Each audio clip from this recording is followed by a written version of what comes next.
Bien, señoras y señores, seguimos con los informantes.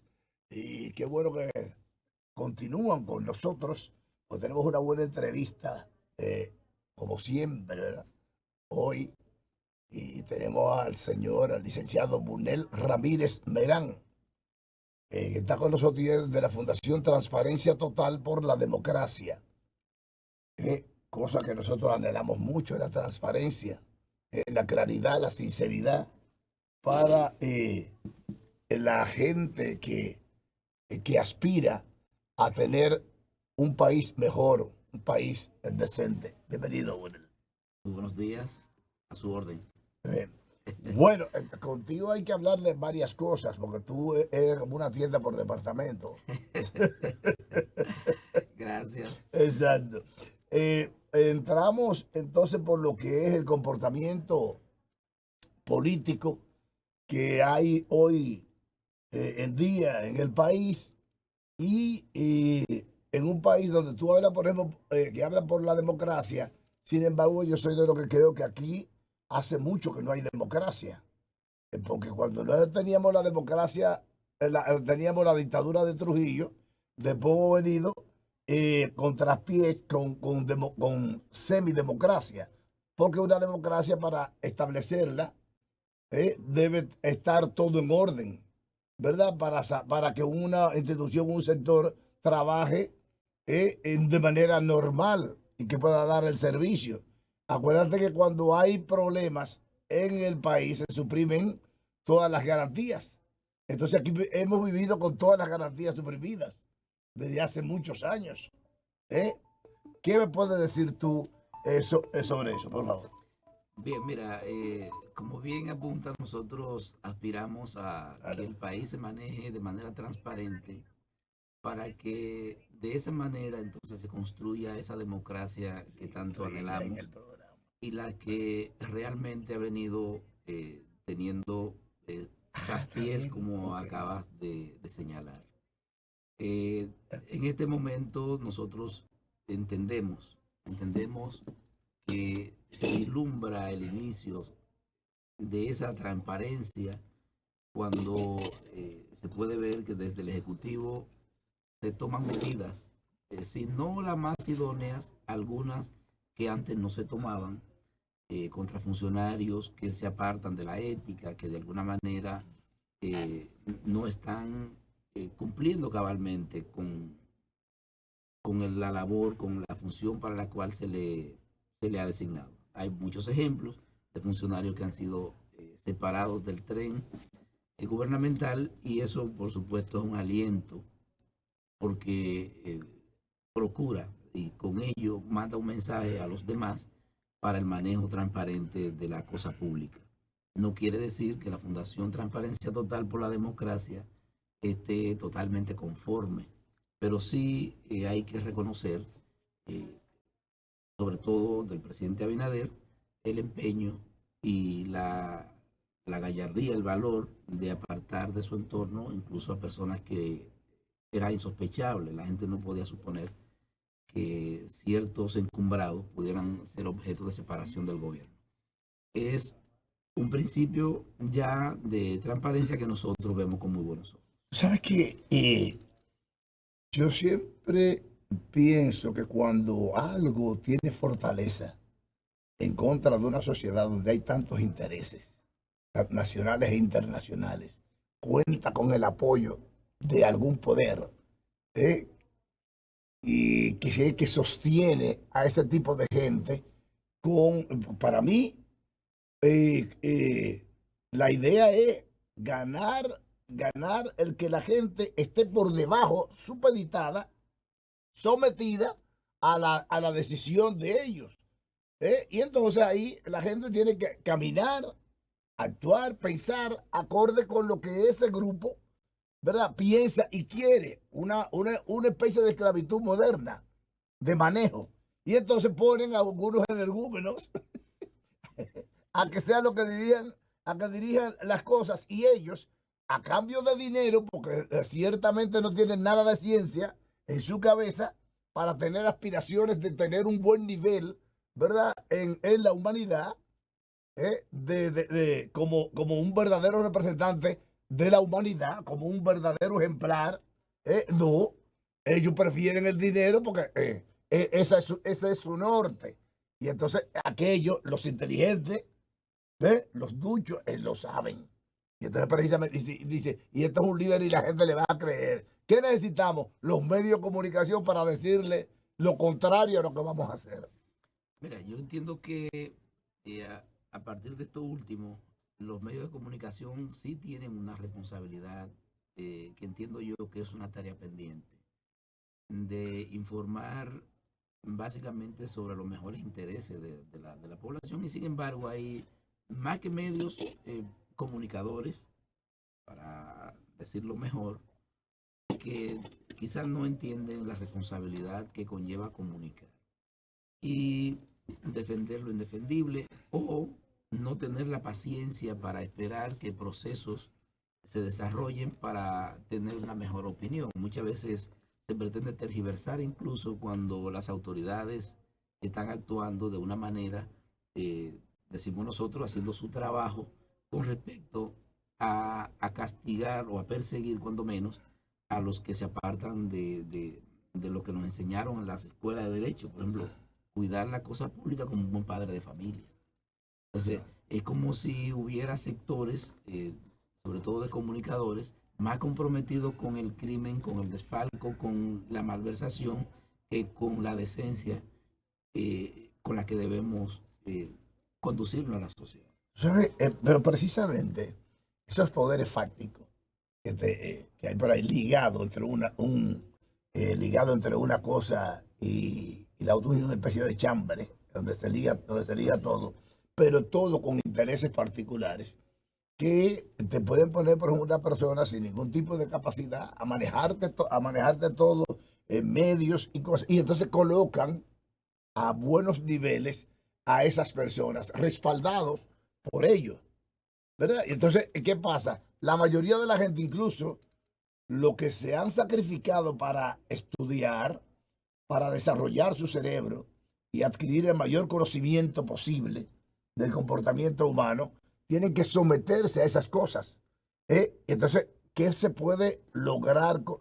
¿Qué puede hacer el pueblo dominicano? Mira, yo creo que precisamente lo que tiene que haber es, y yo diría que debe hacerse desde el gobierno, una campaña de educación seria respecto a los derechos que debe tener, que debe conocer la sociedad, que debe conocer el ciudadano común. Inmediatamente la gente sepa cuál es su derecho y cuál es el derecho del otro.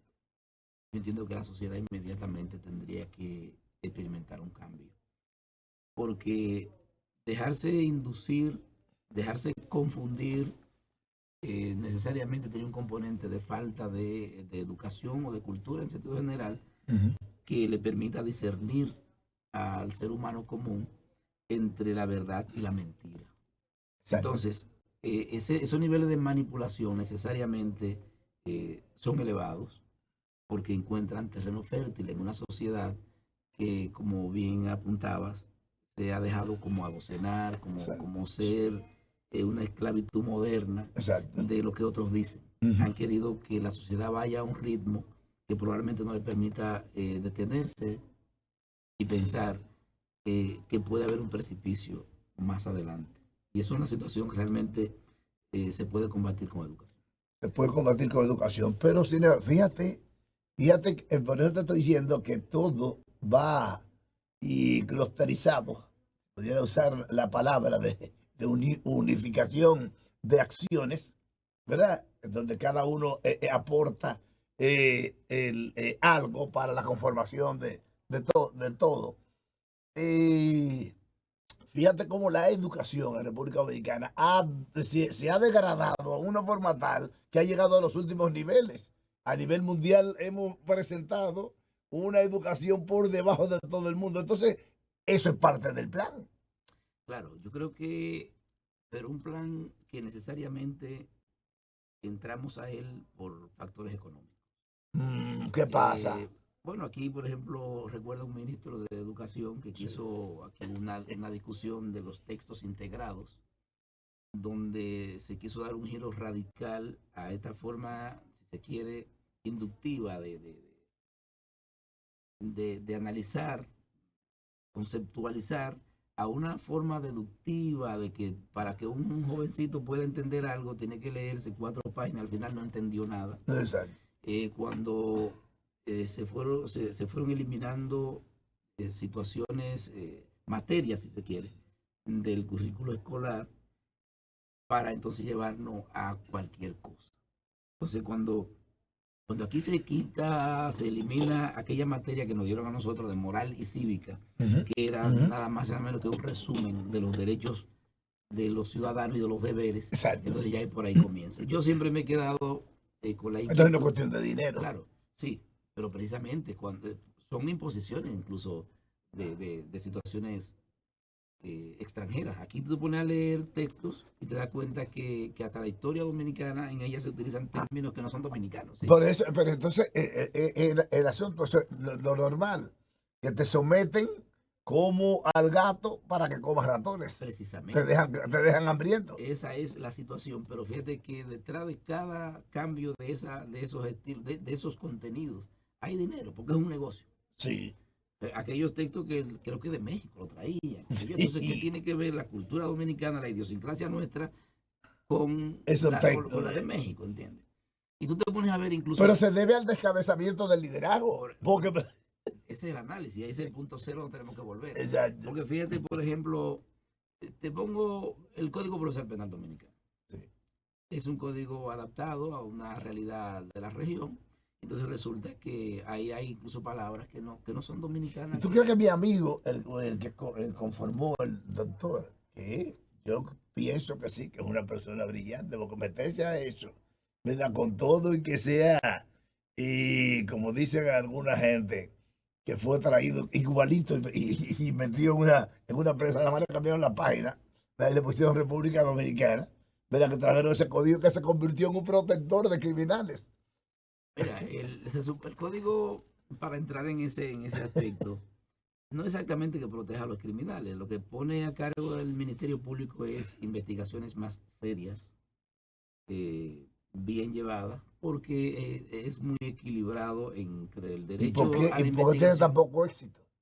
No, fíjate que con él se pretendía por ejemplo, reducir, minimizar la prisión preventiva, por ejemplo. Y sin embargo, aquí hay más prisión preventiva que antes del código.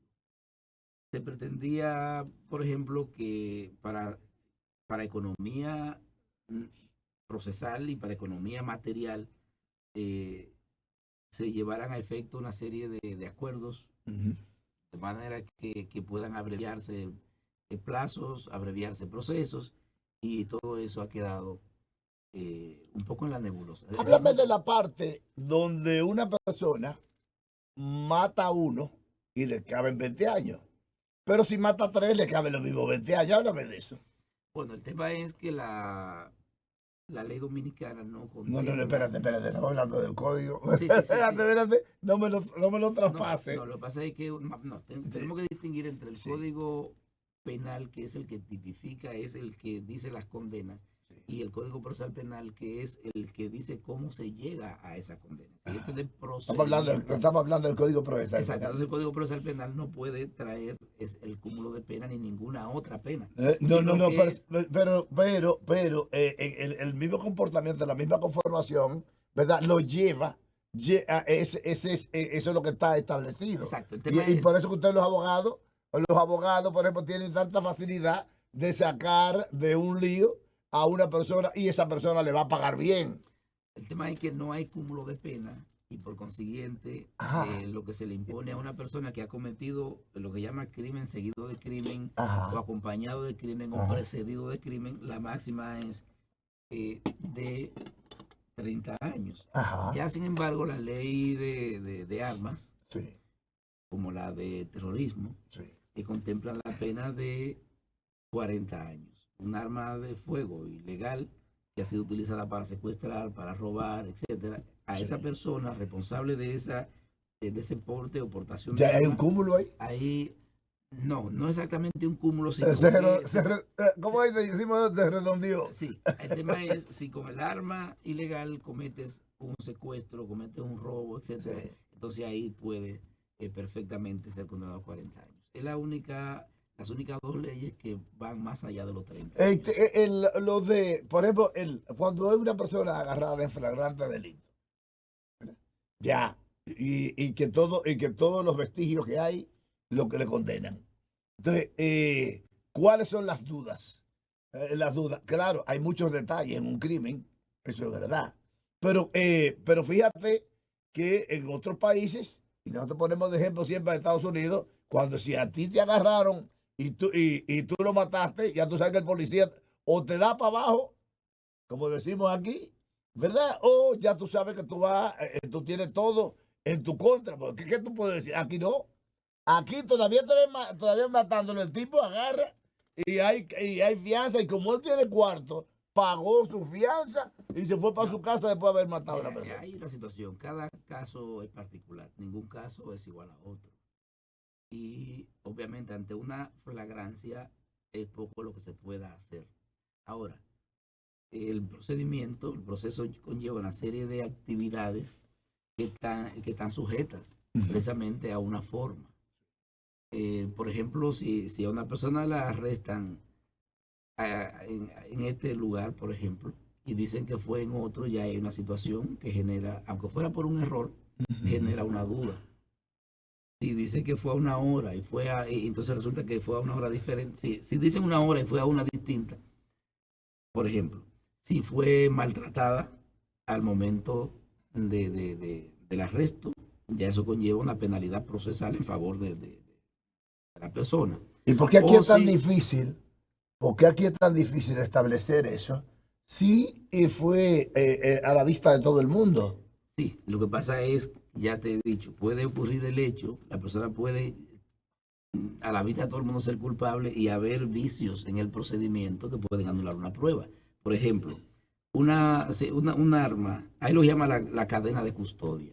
Y cómo se recoge la prueba en el momento, en la escena y cómo esa prueba se lleva en un hilo conductor hasta el juez que va a conocer del proceso. Si esa arma, por ejemplo, se toma en la escena y luego con ella un policía se la lleva para su casa, por ejemplo, y por ahí matan a otra persona o pasa cualquier cosa, de repente ya esa es un arma que se ha contaminado. Al hacer una prueba, ¿cuál habrá sido dónde fue que disparó? ¿Fue en la escena del crimen o fue donde el policía lo disparó en otro lado? Entonces, Y los testigos. bueno, sí, lo que pasa es que la prueba también tiene una especie aunque se entrelazan, puede haber una supremacía en la prueba. Entre dos pruebas, generalmente hay una que es la preponderante. Si la prueba preponderante fue viciada, si no hubo una correcta cadena de custodia, entonces pudiera ser que tú tengas a un homicida liberado. Por ejemplo, en materia Pero lo que pasa es que aquí eso se produce con mucha frecuencia. se produce con mucha frecuencia. ¿Por qué? Porque precisamente porque las leyes son benignas. No, vamos a hacer algo. No es necesariamente un problema de ley. Es que aquí no se ha definido todavía o no se ha puesto en práctica en el 100% la función de la policía en la investigación y el papel combinado entre policía y fiscalía. Entonces a veces hay una dicotomía.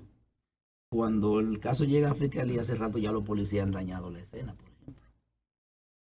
Entonces, a veces fiscales Entonces, eso quiere decir que todo es malo. Que se ha preparado una justicia, se ha conformado un grupo para contrarrestar el crimen que no tiene ningún conocimiento acorde con el poder. bueno, O sea, el poder es corrupto y entonces no quiere tener un buen equipo sí, de entonces fíjate, defensa. tú tienes en la policía muy buenos investigadores. Ahora, Sí, pero espera, los policías, quizá tú dirás ahora que se está cambiando el asunto, pero antes no, contaminaban todo pero precisamente para crear eso. Pero fíjate una cosa, es que te quiero decir, todavía aquí no se ha puesto en práctica la realidad de que el órgano investigador es el Ministerio Público y que Sí, la policía es sí, un órgano sí, auxiliar. así es. Entonces, la práctica, Sí, pero el primer informe que recibe el Ministerio Público el de la policía. Sí. Acuérdate que la policía es el primer contacto con el crimen. Sí, totalmente de acuerdo. Entonces hay un procedimiento, la ley dice cómo es ese conocimiento, cómo tiene que pasar de inmediato o lo antes posible al Ministerio Público para que tome el control de la investigación. Exacto. Sin embargo, Sí. la mayoría de los casos comunes de delito común, el sometimiento se hace tal como lo llevó la policía. Los fiscales en sentido general no examinan la legalidad de la Y ahí arresto. viene la corrupción. Bueno, sí, es que Ahí viene porque el policía, por eso que el policía te dice a ti, mira, si te llevo allá son 25,000 pesos. Tú me das 5 a mí y ya está resuelto. se puede dar eso se puede dar y se da, pero ciertamente en los casos comunes, como llega de la policía a la fiscalía, así se somete a la persona. Entonces resulta que esos vicios que no fueron observados por el fiscal son suficientes muchas veces para que un juez vea que se ha violado el derecho, y es la propia Constitución la que dice que la prueba obtenida en violación a la ley es nula. Es un tema constitucional. Es un tema constitucional. Y la ley del Tribunal Constitucional establece que los jueces de oficio, al verificar la constitucionalidad, el debido proceso, tienen que anular la prueba. Bueno, señores, seguimos con los informantes.